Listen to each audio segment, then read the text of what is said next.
Visakha central జైల్లో భద్రతా వైఫల్యం బయటపడింది. 2 సెల్ ఫోన్లను జైలు సిబ్బంది సీజ్ చేశారు. జైళ్లలోని పెన్నా బ్లాక్ సమీపంలో 2 సెల్ ఫోన్లు, బ్యాటరీ, పవర్ బ్యాంక్, ఛార్జింగ్ కేబుళ్లు లభ్యమైనట్లు తెలుస్తోంది. దీనిపై సెంట్రల్ జైలు సిబ్బంది ఆరిలోవా పోలీసులకు కూడా ఫిర్యాదు చేశారు.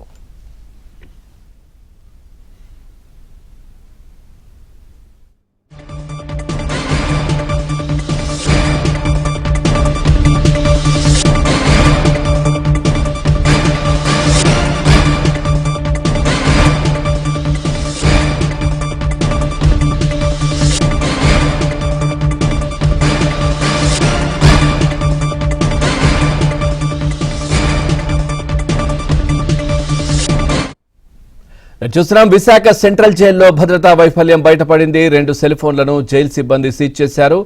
జైల్లోని పెన్నా బ్లాక్ సమీపంలో 2 సెల్ ఫోన్లు, బ్యాటరీ, పవర్ బ్యాంక్, ఛార్జింగ్ కేబుళ్లు లభ్యమైనట్లు తెలుస్తోంది. దీనిపై సెంట్రల్ జైలు సిబ్బంది ఆరిలోవా పోలీసులకు ఫిర్యాదు చేశారు. ఓవరాల్గా ఈ అంశానికి సంబంధించి మరింత సమాచారాన్ని మా కరెస్పాండెంట్ సతీష్ అందిస్తారు. సతీష్, పూర్తి డీటెయిల్స్ ఏంటి సెంట్రల్ జైల్లో భద్రతా వైఫల్యానికి సంబంధించి?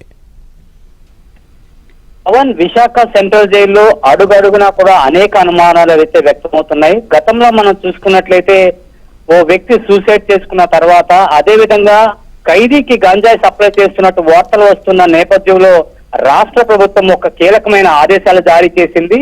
ఎవరైతే లోపల వెళ్తారో పరిచయాల పేరుతో, లేదంటే వాళ్ళని కలిసే పేరుతో ఎవరైతే లోపల వెళ్తారో వారిని అందరినీ కూడా క్షుణ్ణంగా పరిశీలించిన తర్వాతే లోపల పంపించాలంటూ కూడా అక్కడ ఉన్న అధికారులు ఇద్దరిని కూడా బదిలీ చేసి వారి స్థానంలో సూపరింటెండెంట్ ని, అదేవిధంగా అసిస్టెంట్ సూపరింటెండెంట్ కూడా మార్చడం జరిగింది.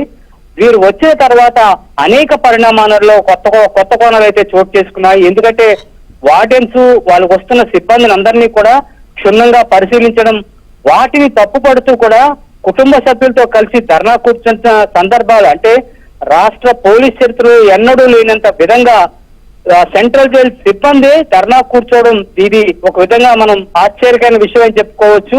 వారందరూ కూడా కుటుంబ సభ్యులు పిల్లలతో అర్ధరాత్రి కూర్చొని జైలు అధికారులు వేధిస్తున్నారంటూ కూడా వారు తమ సిబ్బంది పైన ఈ విధంగా ఎదురుదాడికి దిగడం అయితే మనం ఎప్పుడు చూడలేదు. అయితే దీంట్లో కూడా అనేక కోణాలు అయితే వ్యక్తమవుతున్నాయి.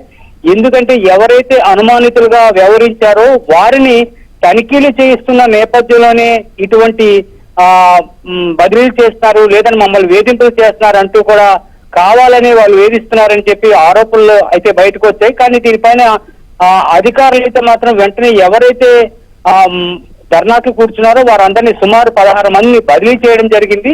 బదిలీ చేసిన అనంతరం జైల్లో పెన్నా ఏదైతే ఉందో ఆ పెన్నా పక్కన ఏదైతే ఛార్జింగ్ కేబుల్స్, సిగరెట్స్, గాంజాయి ఇటువంటి వస్తువులు దొరకడంతో అనేక అనుమానాలు అయితే వ్యక్తమవుతున్నాయి. అంతేకాకుండా కోలా హేమంత్, ఎవరైతే ఎంపీ కిడ్నాప్ వ్యవహారంలో ప్రధాన సూత్రధారిగా ఉన్న హేమంత్, అదేవిధంగా హేమంత్ పైన అనేక కిడ్నాప్ కేసులు, మాజీ కాంగ్రెస్ కార్పొరేటర్ విజయరెడ్డి పైన హత్య చేసిన ప్రధాన నిందితుడు, ఇటువంటి వ్యక్తి పెన్నా గదిలో ఉంటాడో ఆ పెన్నా బ్యాక్ సైడ్ ఇటువంటి వస్తువులు దొరకడంతో అనేక అనుమానాలు అయితే వ్యక్తమయ్యాయి. ఎందుకంటే లోపలికి సప్లై అవుతున్నాయి గంజాయి, మత్తు పదార్థాలు, బీడి ఇటువంటివన్నీ కూడా సప్లై అవుతున్నాయి అని వస్తున్న వార్తల నేపథ్యంలో ఆ పెన్నా గదికి బ్యాక్ సైడే దొరకడంతో అనేక అనుమానాలు, ఆ యొక్క అనుమానాలకి ఇవి బలం చేకూరని చెప్పుకోవచ్చు. ఈ కోలా హేమంత్ అనేవాడు కూడా ఒక విధంగా నేరపూర్తి చరిత్ర అనేది కాదు, అత్యంత హత్యలు అదేవిధంగా కిడ్నాప్ కేసులో ప్రధాన నిందితుడుగా ఉన్న వ్యక్తి ఉంటున్న బ్యారక్ వెనకాల దొరకడం కూడా అనేక అనుమానాలు అయితే తావిస్తుంది. ఈ నేపథ్యంలోనే అంటే అధికారులు ఎవరైతే మారారో అధికారులు చాలా పకడ్బందీ చర్యలు తీసుకున్న తర్వాత ఇటువంటి పరిణామాలన్నీ వెలుగు చూడడంతో గడిచిన 5 ఏళ్లలో ఎటువంటి పరిణామాలు జరిగాయి అనేది కూడా అనేక అనుమానాలు వ్యక్తమవుతున్నాయి. ఎందుకంటే నిందితులు అదేవిధంగా ఈ జైలు శిక్ష అనుభవిస్తున్నారు అందరినీ కూడా ఇప్పటి వరకు కూడా ఎటువంటి చర్యలు కావచ్చు, వారిపైన నిఘా కావచ్చు, ఇటువంటి ఏమీ లేదు. గతంలో కూడా మనం సుమారు ఒక 2-3 నెలల క్రితం కూడా చూడొచ్చు, ఒక గుర్రం సాయి అనే వ్యక్తి పోలీసుల పైన తిరగబడిన యొక్క వీడియో కూడా సోషల్ మీడియాలో వైరల్ అయింది. అంటే దీన్ని బట్టి మనం చూస్తుంటే జైలు సిబ్బంది ఇన్నాళ్ళ పాటు ఎంత నిర్లక్ష్యంగా ఉన్నారనేది మనకు వ్యక్తం అవుతుంది.